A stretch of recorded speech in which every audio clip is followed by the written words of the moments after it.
Assalamualaikum warahmatullahi wabarakatuh. Baik, berjumpa lagi dengan kami kelompok 8 oleh Ahmad Mutaki dan Nurul Hidayah. Di sini kami akan menjelaskan tentang organizational development. Apa sih organizational development itu? Organization development atau bisa disingkat OD adalah praktek bisnis untuk membantu organisasi mengembangkan kemampuan untuk berubah guna mencapai efektivitas organisasi yang lebih tinggi. Dalam prakteknya, OD berlangsung secara menerus dan bersifat jangka panjang sebagai upaya untuk mencapai perbaikan organisasi.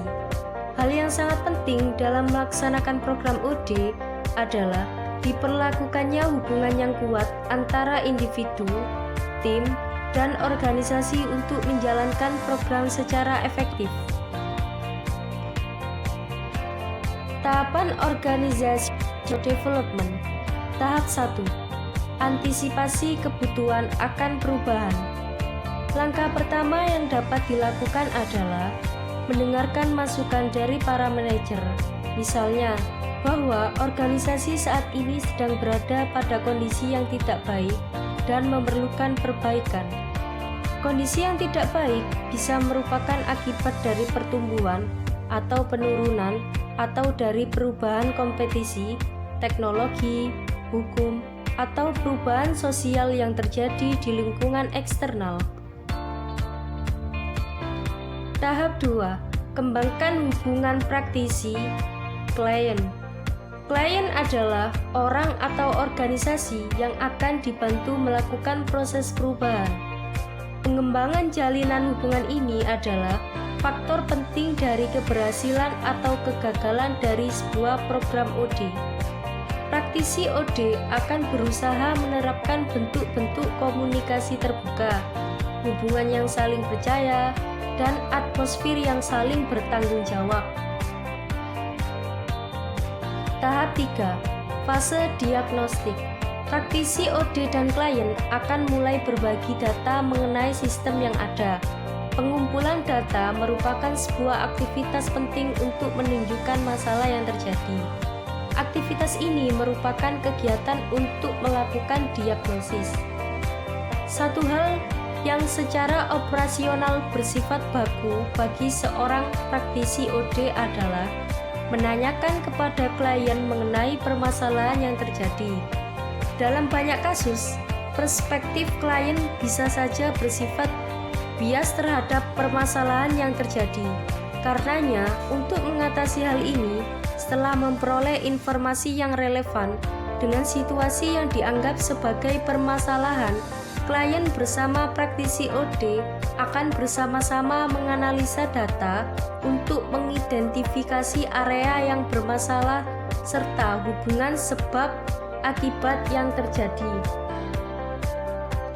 Tahap 4. Action plans, strategis, and techniques.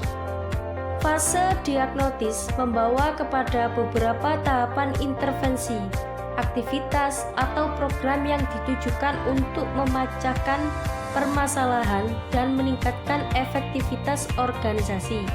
Berbagai program intervensi ini menerapkan teknik OD, misalnya melalui total quality management, job design, role analysis, goal setting, team building, dan intergroup development untuk menghasilkan hal yang diharapkan dalam fase diagnostis.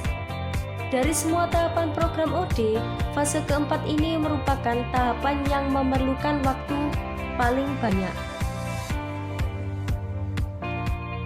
Tahap 5. Save, renewal, monitor, and stabilize. Begitu sebuah program aksi diimplementasikan, tahapan akhir adalah tindakan untuk memonitor hasil dan membakukan perubahan yang diinginkan. Tahapan ini bertujuan untuk menilai efektivitas dari strategi perubahan yang diterapkan. Setiap tahapan dalam program OD perlu dimonitor guna mendapatkan feedback terhadap reaksi anggota terhadap upaya perubahan yang telah dilakukan. Para anggota organisasi perlu mengetahui sistem dan proses yang sedang berjalan. Apakah bisa tetap diteruskan, apakah ada yang perlu dimodifikasi, atau bahkan apakah perlu dihentikan. Begitu sebuah permasalahan dapat diatasi dan sebuah program perubahan diimplementasikan dan dimonitor, itu berarti sebuah perilaku baru harus distandarkan dan diinternalisasikan. Jika hal ini tidak dilakukan, sistem akan kembali kepada kondisi sebelumnya yang tidak efektif. Pada tahapan ini, sistem harus memiliki kemampuan untuk secara mandiri mengelola perubahan tanpa bantuan pihak luar. Praktisi OD berperan sebagai seorang fasilitator untuk mengenalkan kolaborasi dan pemecahan masalah secara kelompok dan mendorong nilai-nilai seperti kepercayaan, keterbukaan, dan konsensus. Sesuai harkatnya, program OD bukanlah merupakan proses intervensi yang mengandalkan politik atau kekuasaan. Namun demikian, program OD haruslah mempertimbangkan aspek politik ini dalam proses pengambilan keputusan perusahaan dan menggunakan pendekatan pemecahan masalah yang sesuai dengan situasi kekuasaan yang ada. Baik, sekian, terima kasih. Apabila ada kata-kata yang tidak berkenan di hati atau kurang dimengerti, saya mohon maaf yang sebesar-besarnya. Akhirul kalam, wassalamualaikum warahmatullahi wabarakatuh.